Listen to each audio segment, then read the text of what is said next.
Today I'm going to talk about how we used the E-ARK specifications for complying with eIDAS, so for long-term preservation, and tell you a bit about how we did that. So with docbyte, myself, I've been in digital preservation since the year 2000. Back then I worked on one of the first implementations of a long-term archiving solution. And with docbyte, we started creating our own preservation platform back in 2014. And I was a bit inspired by, on the one hand, OIS, and on the other hand, feedback from archivists that told us about existing solutions that either they were sometimes cloud solutions that were quite black box and closed, or others that didn't specifically adhere to the standards. So we started on our journey with the goal of creating a flexible, resilient digital preservation solution that could help with governance. And if we're talking flexibility, we're talking any possible use case one could imagine. Let's say, for example, use case for archiving medical imaging, for archiving financial information, archiving applications, entire applications. So we're also talking large volumes. If we're talking medical imaging, we're talking high performance, we're talking thousands of images a minute, even per second. And we needed a solution capable of doing that. Ultimate flexibility with regard to metadata, so supporting any type of metadata, preservation, descriptive, so any type of metadata and several metadata schemes. And also we have a solution for automated information classification, because very often that's something that hinders the archiving of information, because the metadata is often too much of a burden and even becomes even bigger when we're talking retention periods, applying retention periods. So we have automated information classification. If we're talking resilience, it's security of the information. We're talking vital records of a lot of organizations. And governance, we want to help organizations with governance and compliance. So if we claim all this, of course, we need to have some things to support the claim. We're certified, ISO certified, and we're also a qualified trust service provider in compliance with eIDAS, and we're allowed to use the logo. And so we're a trust service provider for long-term preservation of qualified signatures and seals. And on a national level, we're a qualified, also a trust service provider for qualified electronic archiving. That's not something which is unique purely to Belgium. In Italy, that's also known as the AGID, or HID. And it's also something that you can see, for example, strangely enough, based on the same principles in Serbia. Okay, so Europe is not alone. So if we're talking eIDAS, to give you some explanation about eIDAS for those who are not familiar with the topic. So eIDAS, the first version was launched in 2014. And the goal initially was to create trust and security in a digital economy, meaning that, first of all, it's provided several trust services, of which the best known are electronic identification and digital signing. Electronic archiving was not a part of that, but when it comes to the transposition in Belgium, first of all, they looked at the fact that a lot of those digitally signed documents the signatures are embedded within the documents. So if you want to preserve, let's say, for example, an employment contract over the long term, it's not sufficient to simply store that digital signature and to make sure, as you'll see in some countries, that they detach the signature from the documents and they preserve that signature properly. But there's no way to prove that the content hasn't been changed. So they can't demonstrate the authenticity of the initial documents. So that was something that Belgium wanted to tackle. And also, what with regard to unsigned documents, how are you going to prove the authenticity of unsigned documents and data? So those were two things that Belgium wanted to resolve, and that became the Digital Act in Belgium. And in 2021, unfortunately, years later than we had expected, there was finally a certification scheme based on eIDAS. So on the EN 319-401, for being, so you have to be a qualified trust service provider, and based on several ETSI standards, so with regard to digital, preserving digital signatures, and on the ISO 14641. For the French among us, that's the AFNOR 461. I think there's a mistake there, but that's the AFNOR 461. That's translated to the ISO 14641. Okay, so based on that certification scheme, we passed the certification first of all, and then later on we were added to the European trust lists. And then came the year 2021 with the announcements back then by Margrethe Vestager and Thierry Breton that they were going to introduce a revision of eIDAS, so which is commonly known as eIDAS 2, but the official term is the EUDIR, the European Digital Identity. Oh, that keeps on appearing. Yeah, I will just put it out. Okay, thank you. That's way better. So, and the goal there is to provide every European citizen with a digital wallet that will allow, and that's the thing that you'll see underlined, of which the ultimate goal is to, for example, share your medical records digitally via wallet. That's only one thing of the equation. It should also allow different institutions, organizations, enterprises to share information directly between one another with guarantees with regard to authenticity of that information. And there's an interconnection with several other regulations and strategies, like, for example, Single Digital Gateway, Data Act, and so on. Okay. So if you look at eIDAS version 2, and that's one of the things with several of the European regulations, how would I say, it's not all set in stone, but if you look at the digital wallet, it will allow citizens to provide, to have several services on their mobile device, like, first of all, identity, signing documents, pseudonymization and, or data minimization, payments, but also sharing documents and sharing credentials. If it's sharing credentials, that will happen via attribute attestation. But of course, if you're going to share an entire document, that will also have to come from a digital vault, reads a qualified electronic archive, so an authentic source.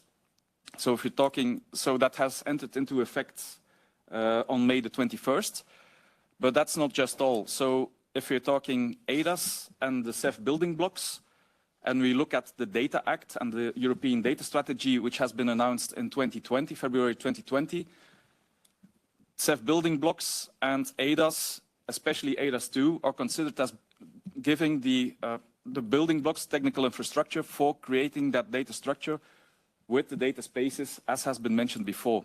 So that means that the scope of electronic archiving is going to extend considerably. So it's no longer just, as we see here, the historical preservation of information that has already been mentioned quite a few times. What are you going to do with systems that have been decommissioned 20 years ago and something is transferred to the historical archive? How are you going to interpret that?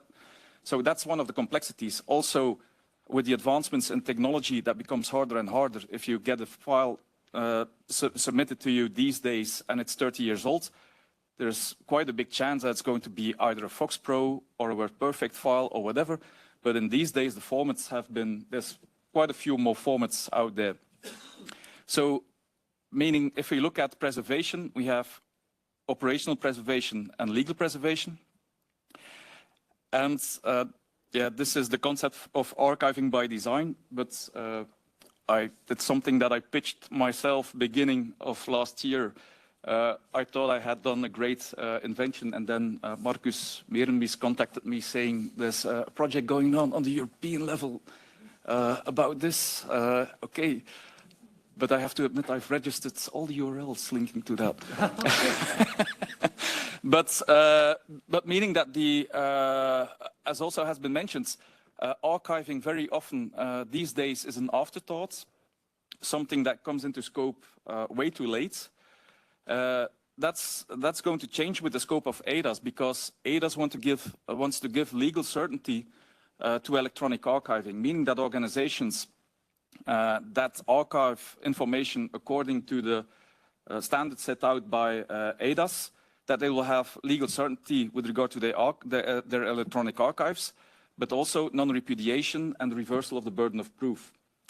And if some countries might foresee an obligation to preserve documents with a legal preservation periods according to those standards. And of course, if you look at things like fraud prevention with payslips and invoices, I think there's a reason why Italy is one of the first moving countries with regard to that. That's one of the, how would I say it, that's the other side of things. So if you look at eIDAS, there are other ambitions in there as well. Resilience, which is quite important with NIS2 and DORA. Resilience with regard to cybersecurity, but also with regard to exit strategies and avoiding vendor lock-in. Because in the end, you should be able to move your information from one provider to another. Data reuse with accessibility and interoperability, privacy, data portability and retention management, of course, in light of GDPR, and as said, fraud prevention. If you have guarantees with regard to authenticity of documents, and it's the example that I give almost every time, it's not because a citizen shares information, let's say a payslip or a birth certificate via his digital wallet, that it becomes authentic.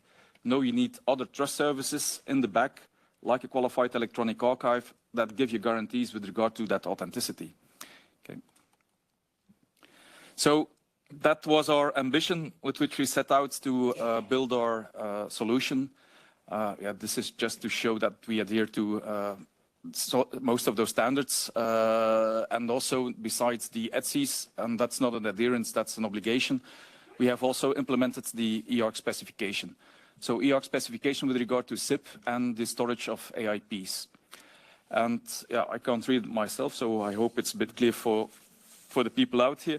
But if you look at our implementation and the context diagram, what we've done is that we have pre-ingest tools, and that could be pre-ingest tools that exist on the market. But we have also want to create SIPs in line with E-ARK, and then we ingest those E-ARK SIPs, and we are going to perform several actions on them. What we call pre-ingest and ingest actions. So we are going to perform some checks, like typically virus scans, and then afterwards we are going to create the AIPs, format identification, characterization, but also things like evidence creation. And that's not the standard part of E-ARK, but within context of eIDAS, you need evidence to demonstrate that that information has not been tampered with. But also things like timestamping, and for that we use external, not an external qualified timestamping provider. Okay. So what does the e-archiving project have to offer in this? First of all, interoperability. If you have a standard for SIP and AIP, that will allow you to more easily transfer that information to another solution. Also, there are pre-ingest tools out there to create those SIPs, like the RODA-IN and ESSS-ARCH. And there are other tools out there, rather commercial tools, that will also allow you to create an E-ARK SIP. There's the reference architecture that can help you for setting up a solution. And then, of course, what are the advantages? Flexibility. Flexibility with regard to metadata. In our solution, and that's not something that we offer, that's thanks to E-ARK, we can have any type of metadata scheme. Either it be Dublin Core, MDTO, TMLO, whatever. We can support them. We can have multiple metadata schemes at the same time, multiple representations, but also AIPs with sub-packages. The example that we just heard about with the work with several expressions, that could be a package with several sub-packages and then several representations. It proposes best practices, and it's based on open standards. And as said, the tooling is available for the package creation and the validation. But of course, that comes with some challenges. We have advanced security. So that was a challenge that we had to take into account when implementing that on the with the E-ARK AIP, because in our solution, the security is based on the metadata model and on the levels in that. Retention management. We could apply several, of course, to any type of information retention periods. That's also something which needs to be stored in there. It has also been mentioned the performance. You need quite some processing power and also performance on a storage level. if you want to ingest thousands of objects. To give you an idea, we're talking with a bank and they have 9 million transactions a day. Okay, so that's also something that you need to be able to cope with. And also the system-wide audit trail, that's also a bit of the challenge. We had I talked about that over lunch. Handling AIP updates. So we have a system of updating AIPs. So you could have a Delta AIP which is submitted. That's one thing, but also how you're going to handle updates to the E-ARK specification. If there's an update of the E-ARK specification in the context, and you're going to apply that in the context of eIDAS, yeah, you might require a recertification of your solution. Okay, and also the integrating of evidence records, because that was new to E-ARK. So if you look at an AIP as we store it, basically that's for those who know E-ARK, that shouldn't be. That's basically just an AIP that I've extracted. So you have the metadata with descriptive order and preservation metadata. In preservation, it's premise. In the other, it's the pre-ingest actions. And then we have the mets file that refers to all the files in the package with the checksum. And then the representations, schemas, the schemas that are being used. But as you can see here, for example, in the descriptive, there is a Dublin core and an employment contract XML. Okay, so we can have several metadata schemas at the same time.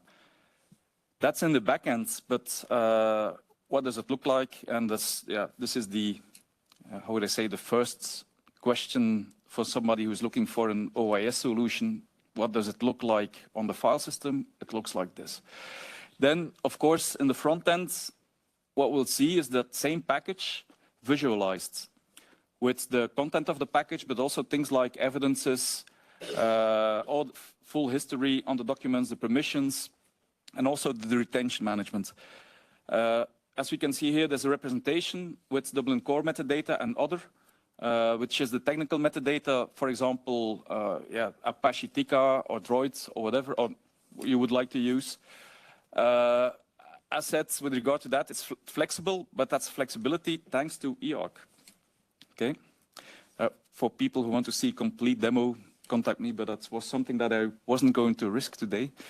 And then, of course, if we look at that representation itself, so it's a PDF file, and as you can see on the right, there are the premise metadata within the lower end, all the premise events. So everything that happens with regard to conversion, identification, characterization, all goes into the premise events.